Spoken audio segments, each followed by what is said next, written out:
welcome to The Truth in This Art. I am your host, Rob Lee, and today I have the pleasure of being on site. It's like I'm in a gallery that also doubles as a house, that also doubles as probably one of the best places I've been to, like this year. Ooh, thank you. It's only a little bit of gas there, but mostly it's just like I'm really excited about being here. My next guest has creative themes that include both the female as a goddess, life giver, and the integral beauty of African people. Please welcome Espi Frazier. Welcome to the podcast. Hello, everyone. Good to be here. Thank you so much for coming on. I'm glad we were able to do that kind of the back end follow up from when we went to Ernest's show, and I was like, all right, I got to make sure I'm getting all of my interviews. I've networked here, I've done things, so I'm glad we were able to connect.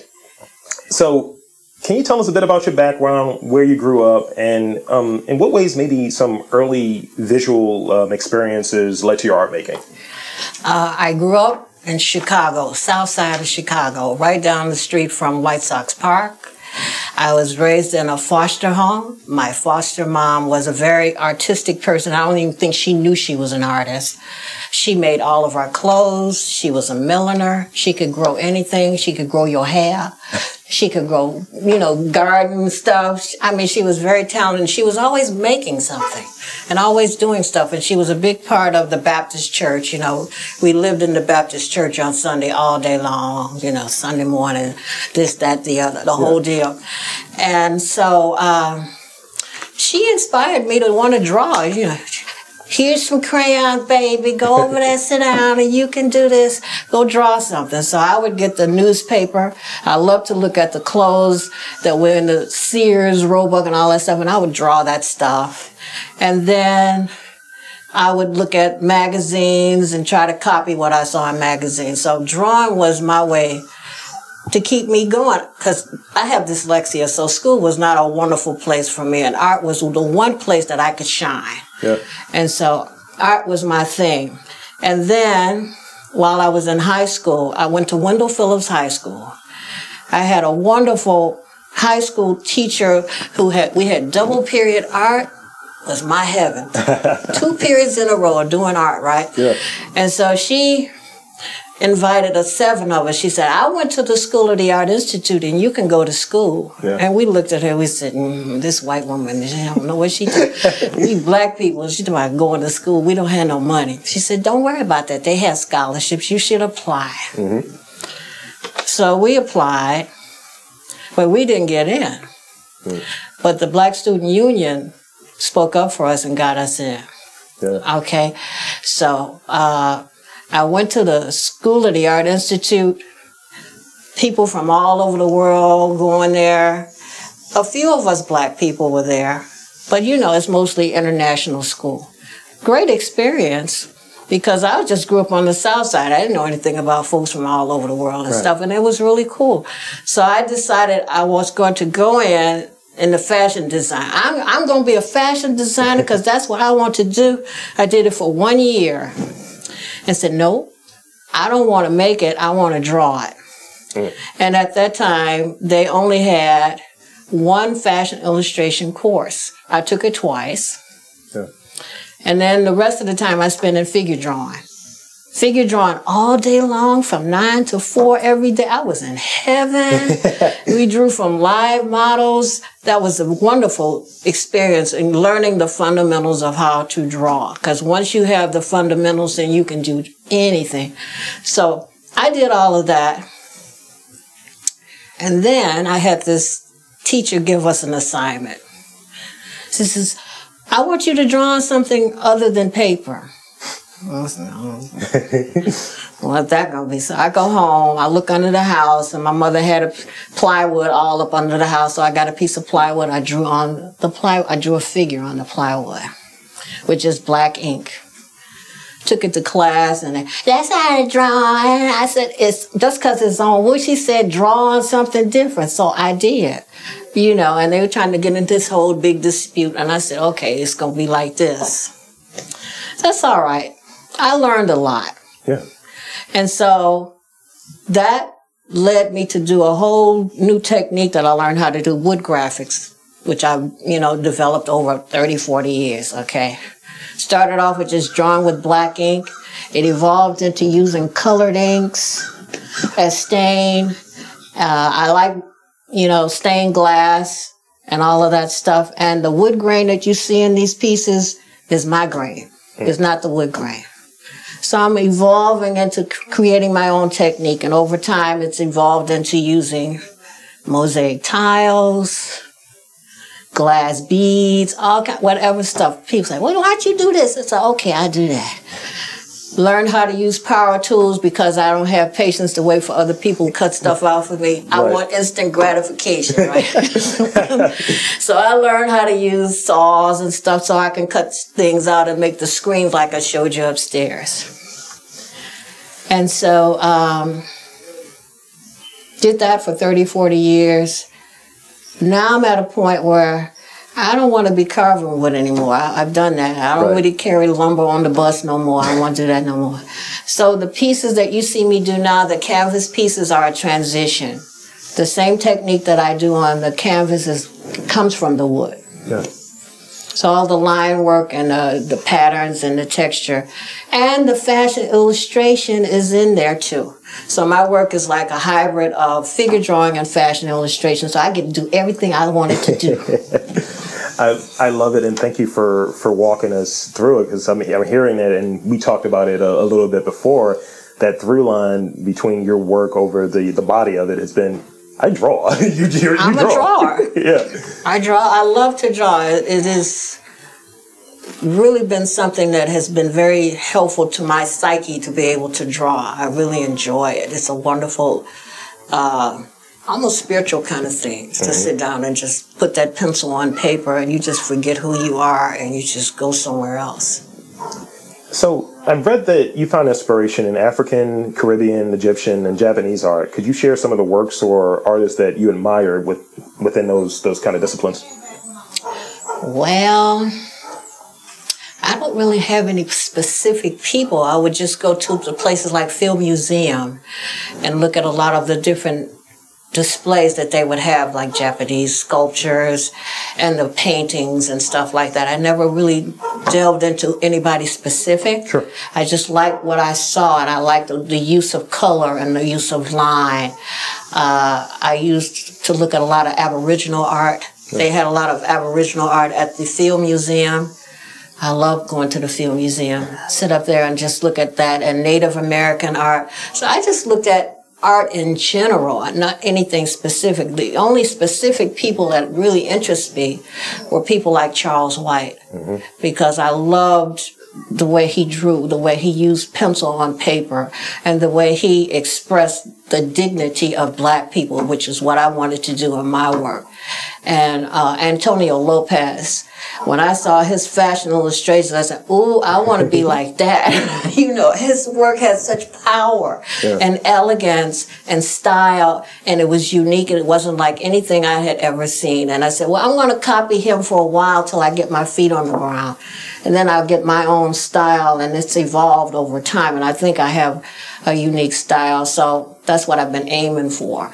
So specific people, and I can't say. Okay, that's very fair. I think being around it, when someone's like, what's your podcast? Who's your people? It's like I listen to a lot of people. I look at everything. Old movies. I love the old black and white movies, Betty Davis and all that stuff. The way those people dress, all that stuff inspires me. I look at all of the fashion magazines.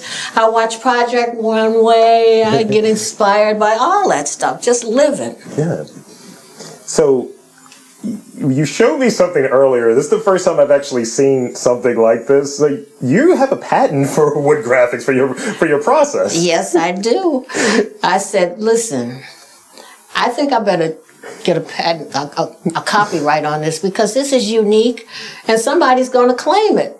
And I went through 30 years of developing this. I think I should have credit for what I've done, so I got a copyright for it.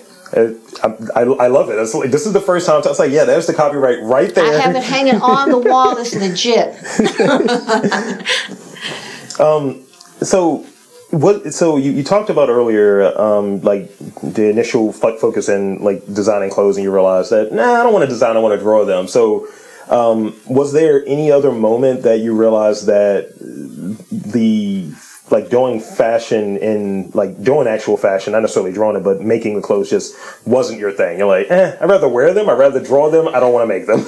Well, the process of making is a lot. It's intense. And to do it well, you got to put the time in. And I wasn't willing to put the time into learning all of the pattern making and all that stuff.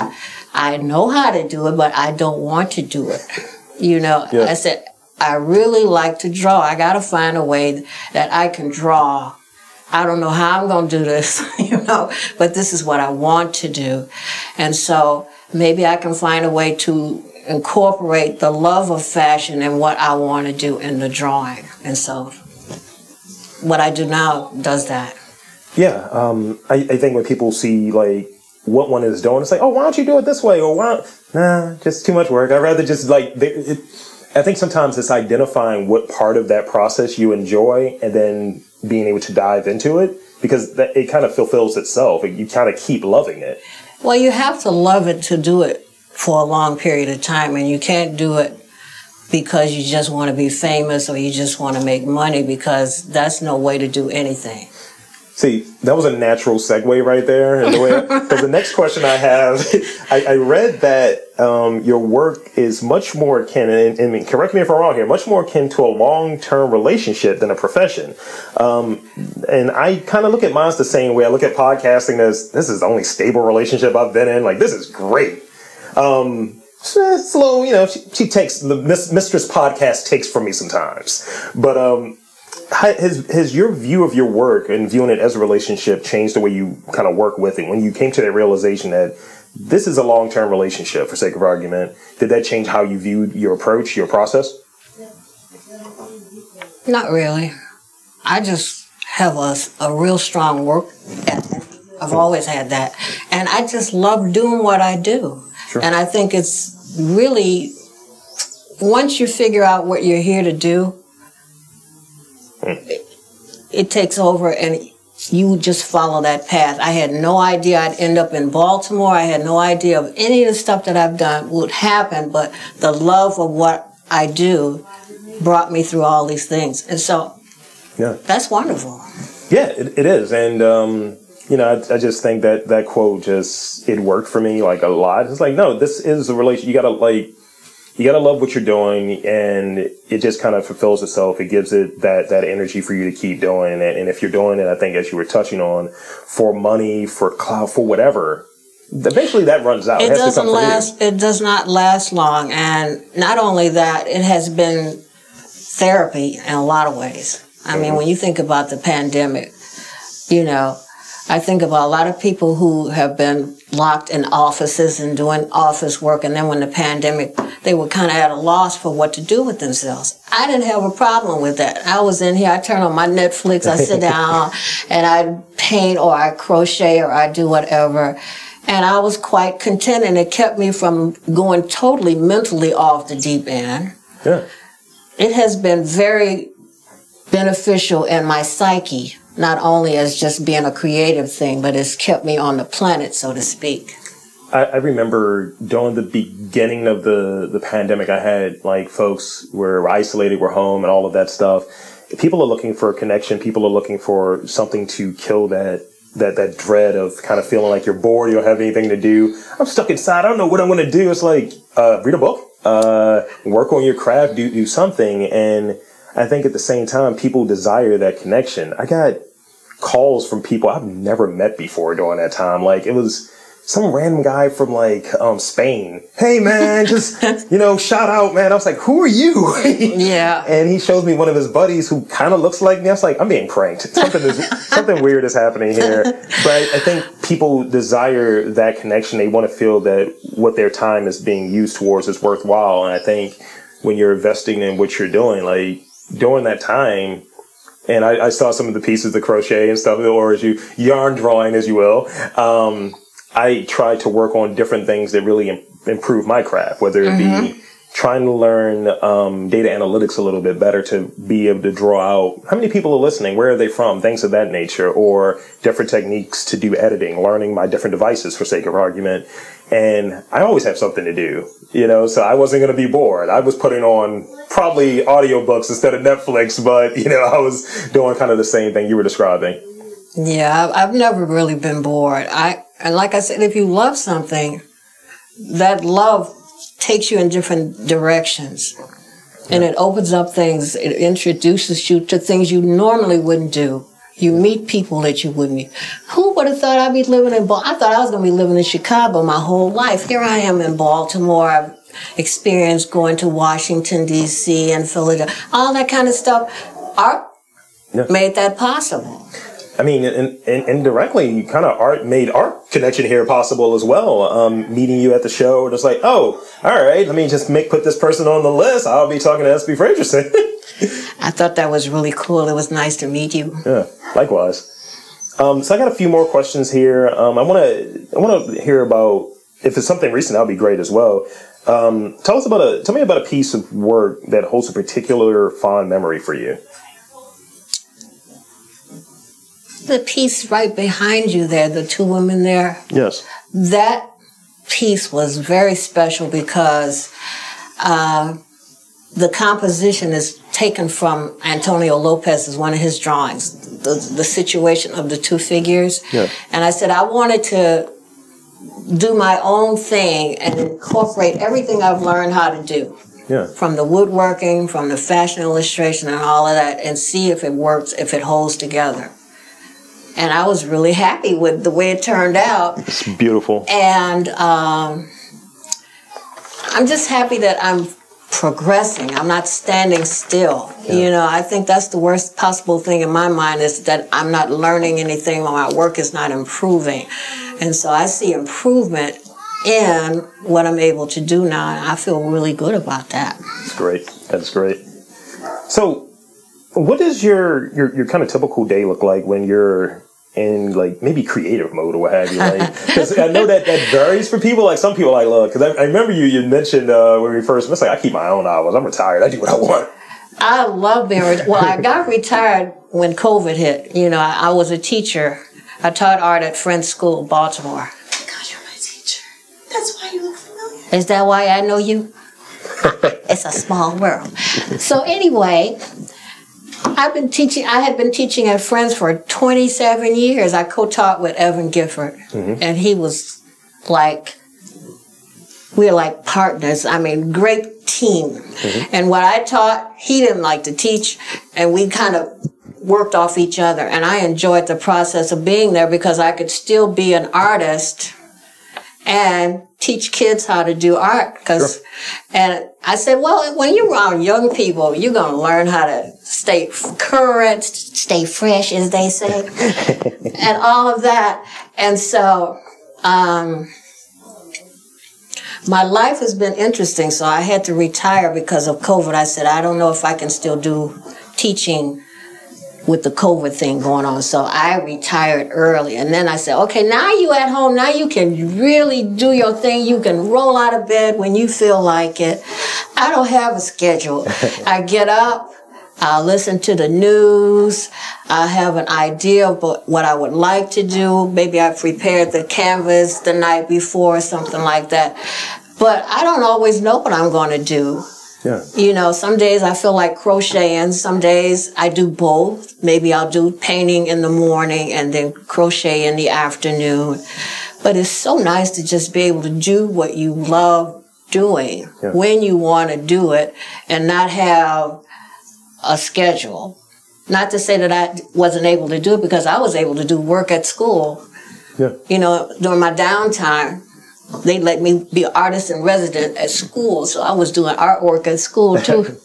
And the kids would say, Miss Espi used to. I said, well, how I'm going to teach you if I don't do it? That's legit. That's legit. You know, I can't teach you to love something if I don't love it. Right. So this has been my whole life, and I have not been bored. You know, and I have my ups and downs like everybody else, but art has been my saving grace. And it's even more so now. I'm getting to do all kind of cool stuff. Love to hear it. So this is one thing I want to throw in there. Like today I was kind of off from the day job and I was just kind of just floating around doing what I needed to do and just like, oh, I got to be here at this time. And, I was telling you that I had that photo shoot and I was like, oh, just tell me what to do. I just need to be here when? Great. And just having that flexibility, I was like, oh, this is what it feels like. Maybe I should invest a little bit more time and energy in going about things this way, because being stuck to something that feels rigid and having kind of two schedules you're working within I'm setting one schedule, but the other one is set for me. Mm-hmm. I prefer working with the one that is a little bit more flexible and that I set versus the one that someone else sets. So, and that's something that always has allured me about how some artists go about things. It's like, I just kind of do what I do. I don't really have a plan, and as far as people say, well, what are you doing now? And what's your thought? And I said, my thought is just to have fun. That's what it's supposed to be about, right? So I don't have any real serious thing. I'm just doing what I like to do and let that dictate to me what I should do next. Absolutely. So that's where I'm at.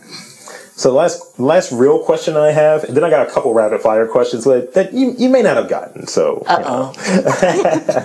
so let's talk about like titling work or what have you. Like, what's for you? What's in a title, and does a title contribute to the meaning of your work? Like, if you're saying this piece is named whatever, what does that add meaning to it for the audience? Speak on that a little bit.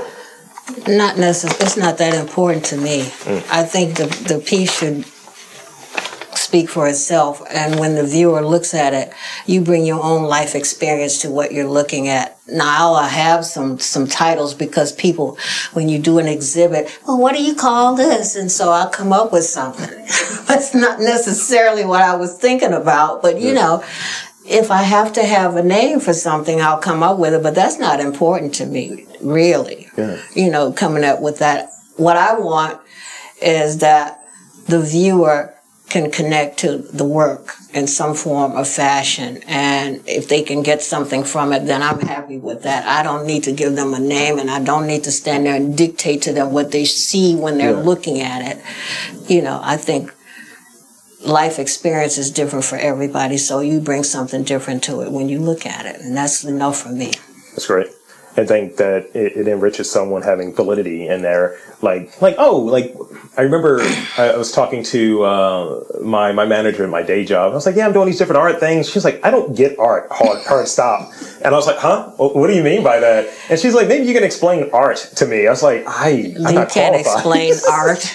It's too vast to explain that. Yeah, like I tried to simply put it like, go there, see something. If you feel something, that's kind of it, and that's kind of it from the audience side of it, I suppose, the viewer side of it.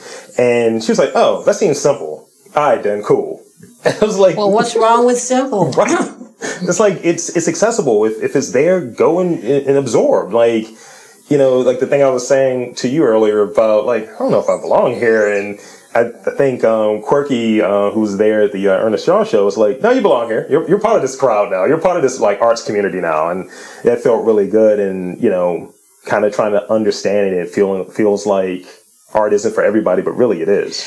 Well, it's a universal thing, and you don't have to speak the language to understand it. It's a human thing, right?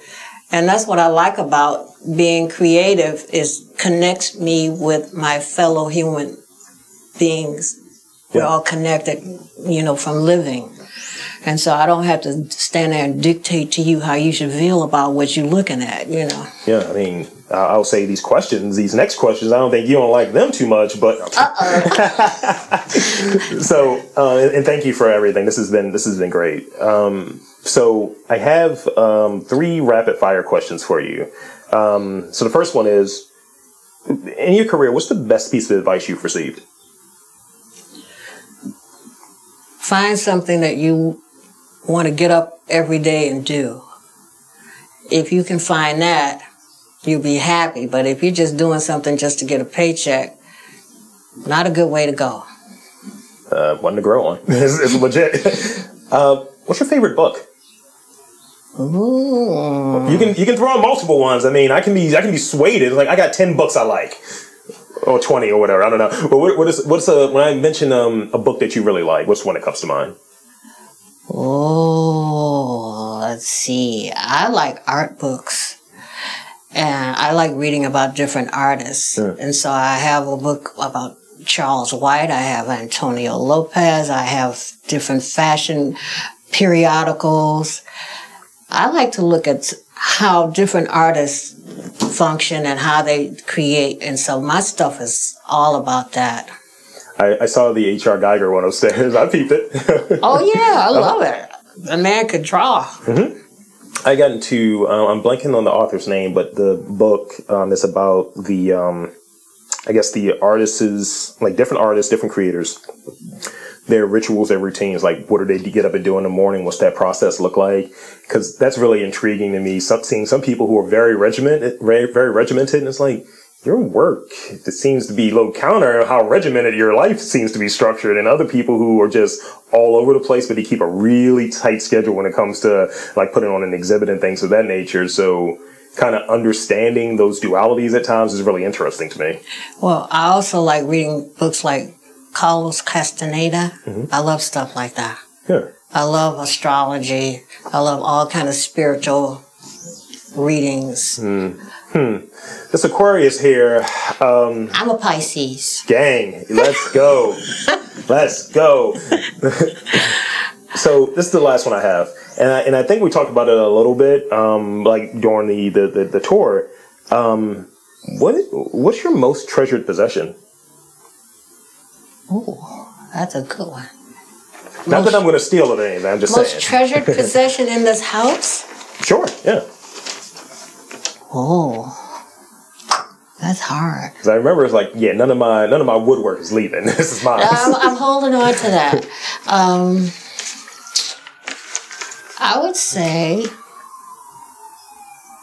that wood piece that I showed you, the first wood piece that I did, should be it, because it started so much stuff in my life, and so that's got to be. Yeah. Yeah. And I still have it. Yes.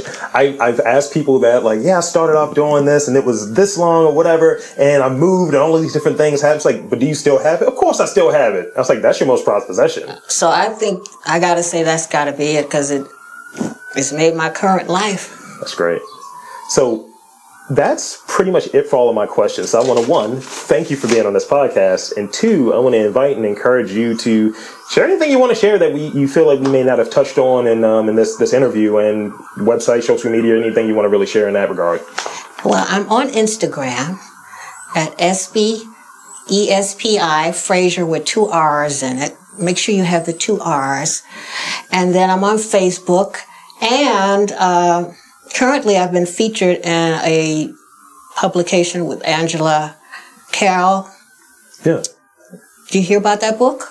I believe so. I've interviewed Angela not too well, a couple years ago at this point. So I've been honored to be featured in this book called Exploring Presence, African American Artists in the Upper South by Angela Carroll.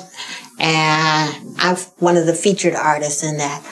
And coming May, we'll have an exhibition at Morgan. Okay. Some of the artwork. Yeah. And so I'm excited about that. I'm working on some pieces to promote for Mother's Day. You know, Mother's Day is coming up, so I'm doing some small canvases for that. I'm going to be at the Motor House. I think we're supposed to be doing a Mother's Day artist kind of event there, so I'll be selling some stuff there. So, and then I'll be putting stuff on Instagram. You can connect with me on Instagram if you want to get something. I have on my website, sp4art.com. You can purchase some of my artwork if you're interested in buying some pieces. I have crocheted work on there, and that's what I'm doing. Well, thank you. So for Espi Frazier, the great Espi Frazier, I am Rob Lee, saying that there's art in and around Baltimore. You just got to look for it.